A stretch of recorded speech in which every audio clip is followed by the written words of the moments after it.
जय जय श्री राधे श्याम। उद्धव संदेश अध्याय 9 सांत्वना योग्य भाषा का दारिद्र, अर्थात सांत्वना देने योग्य जो वचन होने चाहिए उद्धव जी के पास वो बिल्कुल भी नहीं थे। नंदराज जी की आर्त चरम सीमा को लांघ चुकी थी। जो उनका दुख था वो चरम सीमा को लांघ चुका था। अब उनके पास चुप बैठना कठिन था। वहाँ रहने वाले को या तो उनके साथ रोना पड़ता या कुछ ना कुछ बोलना पड़ता, क्योंकि वो नित्य ही रो रहे थे। उनका अश्रुपात नित्य हो रहा था। उद्धव के पास ना तो उनका साथ देकर विलाप करने की योग्यता है, ना उन्हें ढांढस देने योग्य भाषा का ही ज्ञान है। उद्धव एक तट उनको देख के निहार रहे हैं और अपने आप को निर्बल महसूस कर रहे हैं, असहाय महसूस कर रहे हैं। वो किस प्रकार इस दुख की मूर्ति का दुख कष्ट दूर करें। एक पल तो उद्धव जी ये भी सोच रहे हैं कि कुछ ऐसा उपाय करूं कि इनका दुख मैं स्वयं ले लूं, लेकिन मैं इनको रोते हुए भी नहीं देख पा रहा हूं, ना ही इनको चुप करवाने के लिए बन पा रहे हैं। आखिर में वह विवश होकर बोले, नंदराज, आप और माँ यशोदा महान भाग्यवान हैं। आपके समान इस जीव जगत में ना हुआ है ना होगा। श्री कृष्णचंद्र के धराधाम पर प्रकट होने के कारण आज संपूर्ण जगत महान भक्तों से भरा हुआ है। महान प्रेमी भक्त स्थान स्थान पर जन्म ग्रहण कर चुके हैं। सृष्टि के आदि से आज तक जितने भक्तों ने जन्म ग्रहण करके इस पृथ्वी को अलंकृत किया है, अर्थात पृथ्वी का श्रृंगार किया है, आज मैं एक बात कह रहा हूँ नंद बाबा, आप उन सब में से श्रेष्ठ हैं। सब में से आपकी तरह का समर्पित हृदय, वियोग व्याकुलता, प्रीतिमान भक्त इस पृथ्वी पे कहीं भी नहीं है। किसी भी गोष्ठी में कोई एक व्यक्ति महानता प्राप्त कर लेता है तो उस महानता के सारे सदस्य उस पे गर्व का अनुभव करते हैं। लेकिन जगत की भक्त गोष्ठी के हम सब पर अपने नाम पे गर्व अनुभव करने के पश्चात भी आपका जो गर्वता है उसकी तुलना करना भी असंभव है। आप लोगों की भाग्य महिमा का वर्णन करने मात्र से, मेरा हृदय आपके साक्षात दर्शन करने मात्र से मेरा हृदय अपने आप को धन्य अनुभव कर रहा है। नंद बाबा, आप जैसो जीवों को तो अपने हृदय में धारण करके भी समस्त जीव धन्य हो सकते हैं। सुंदर और परम सत्य होते हुए भी उद्धव की बातें नंदराज के हृदय में तीखे तीर सी लग रही थी। तीव्र वेदना से कातर हो वो कहने लगे, वत्स उद्धव, ये तुम क्या बातें कर रहे हो कि मेरे जैसा पूरे संसार में नहीं है। मैंने तो सुना था कि तुम बहुत बुद्धिमान हो। तुम्हें देखकर भी तो ऐसा ही लगा था मुझे, किंतु तुम्हारी बातें सुनकर तो मुझे बहुत निराशा हुई है।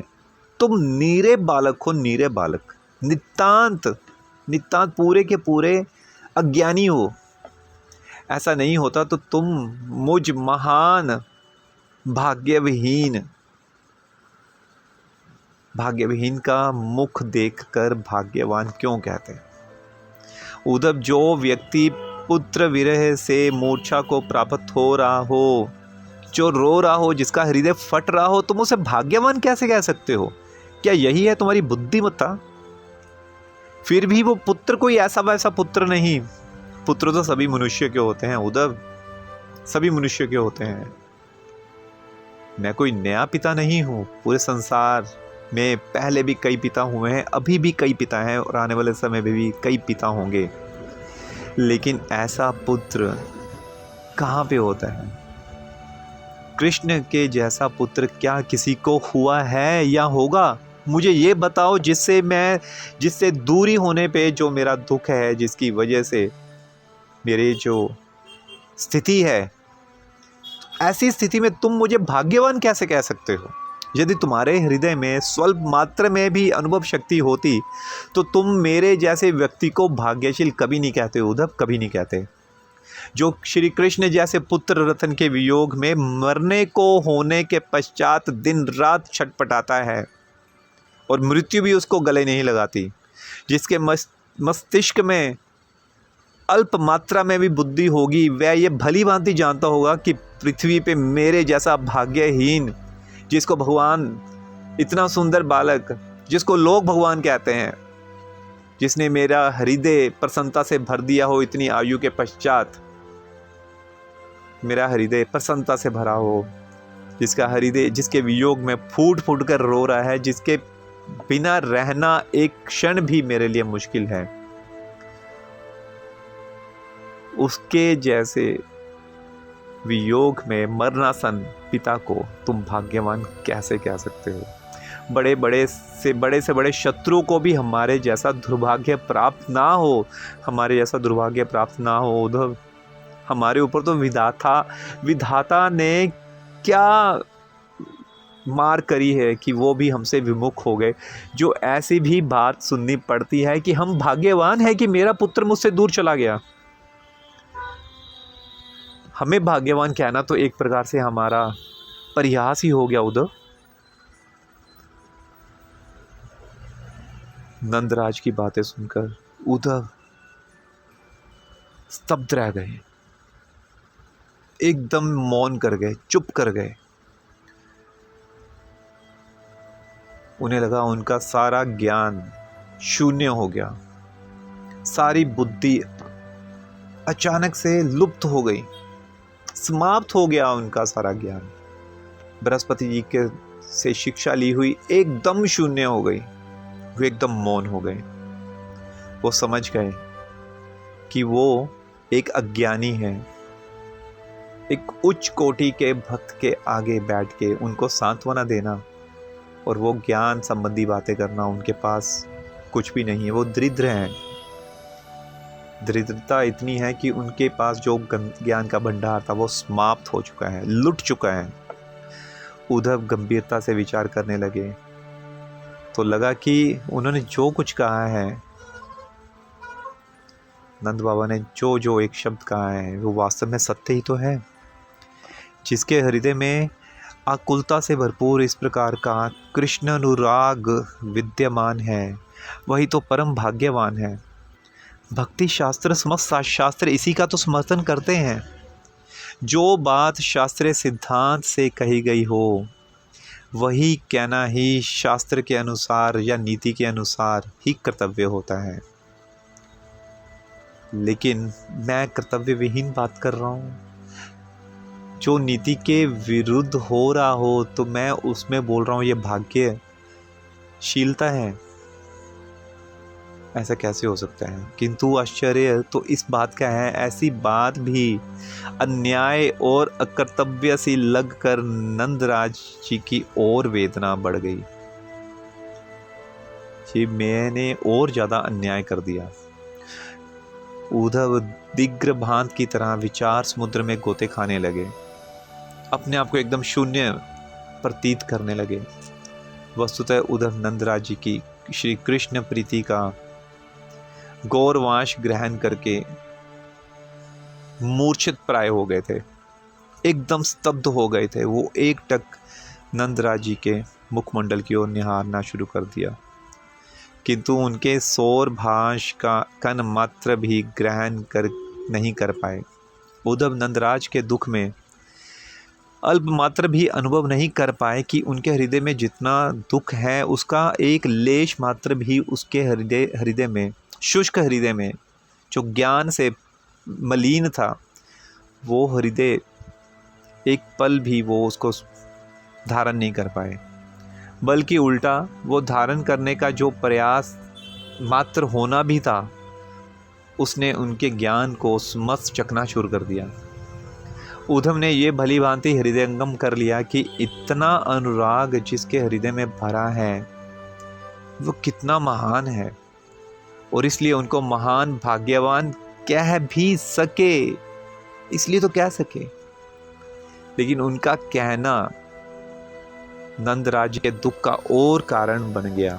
नंदराज के श्री कृष्ण वात्सलता की विशालता से उद्धव जी मुग्ध हो गए, किंतु उनकी गंभीरता में अवगाहन करके उसमें अपने को विलीन कर पाना उनके लिए असंभव था। वो उसमें सहायक बिल्कुल नहीं बन सकते थे। उद्धव स्वयं को ही स्वयं नहीं समझ पा रहे थे, वो अपने आप को भी भूल चुके थे। कारण उद्धव के चित्त में जो श्री कृष्ण भक्ति है, वो भक्ति तो कृष्ण की ऐश्वर्य प्रधान भक्ति है। वो अपनी भक्ति में कृष्ण को समस्त लोकों का राजा, ऐश्वर्य से भरपूर, चार भुजाधारी कृष्ण, जिनकी प्रार्थना भिन्न भिन्न स्तुतियों में की जाती है, वो तो भक्ति इस प्रकार की करते हैं। श्री कृष्ण ही परम देवता, पर ब्रह्म है, ये बात उद्धव के अंतःकरण में अंतिम सीमा तक भिदी हुई थी। तो ये तो प्रथम बार वो ऐसी स्थिति देख रहे थे किसी भक्त की, जो भगवान के ऐश्वर्य के लिए नहीं, भगवान की सरलता, साधकता और अपने पुत्र रूप में जो वेदना किसी के हृदय में देख रहे थे। वो जीव के अनुराग के परम विषय पूर्णतः भगवान श्री कृष्ण है। जिस वस्तु में अनुराग स्थापन करना संभव होता है, नंदराज जी का अनुराग तो उसी वस्तु में स्थापित है पहले से। अतएव नंदराज को महामहिमान्वित विशिष्ट व्यक्ति मानने में उद्धव जी को बिल्कुल भी हिचकिचाहट नहीं हो रही थी। किंतु नंदराज जी की प्रीति किसी तर्क संगत युक्ति के साथ उत्पन्न नहीं थी। नंदराज जी की प्रीति तो कृष्ण में, भगवान में कोई इसलिए थोड़ा थी कि वो ऐश्वर्यवान है, कि वो महान है, वो इस जगत के स्वामी है, इसलिए नहीं थी उनकी प्रीति। ये उद्धव जी की समझ से बाहर थी। नंदराज श्री कृष्ण से इसलिए प्रेम नहीं करते कि श्री कृष्ण भगवान है, अतः उनसे प्रेम करना चाहिए। नंदराज जी का प्रेम तो स्वभाव सिद्ध था, स्वाभाविक था उनका प्रेम। असंख्य करोड़ों अनंत जन्मों की तपस्या के पश्चात भी जो प्रेम हृदय में उत्पन्न नहीं होता, वो हृदय एक विशाल समुद्र की तरह छलांगे लगा रहा था। उद्धव की श्री कृष्ण के प्रति इसलिए प्रीति है क्योंकि उद्धव की बुद्धि में भगवान श्री कृष्ण भगवान है, अन्य कुछ नहीं। नंदराज जी के श्री कृष्ण उनके पुत्र के अतिरिक्त अन्य कुछ नहीं है। आज मानो मथुरापुरी ब्रज दर्शन को आई है, लेकिन दर्शन ही नहीं, ब्रजराज को सांत्वना भी देनी थी मथुरापुरी ने, क्योंकि मथुरा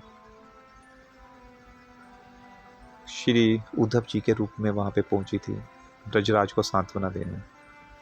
लेकिन वो मथुरापुरी जो स्वयं ऐश्वर्य प्रधान भगवान कृष्ण का रूप अपने आप को स्वयं को समझती है, वो इतनी प्रीति युक्त भक्ति जो में डूबा हुआ ब्रजराज हो, उनको सांत्वना कैसे दे सकती थी।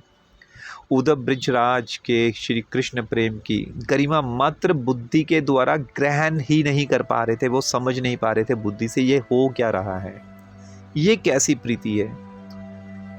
लेकिन उनको आनंद आ रहा था, उनके हृदय में लालसा उत्पन्न हो रही थी उद्धव जी के कि काश मेरे हृदय में भी कुछ इसका लेश मात्र होता। उसकी मधुरिमा हृदय द्वारा आस्वादन नहीं कर पा रहे थे उद्धव जी। यही कारण है कि उनका निर्दोष वाक्य भी दोष युक्त वाक्य हो गया, जो नंदराज जी के लिए असहनीय हो गया। जय जय श्री राधे।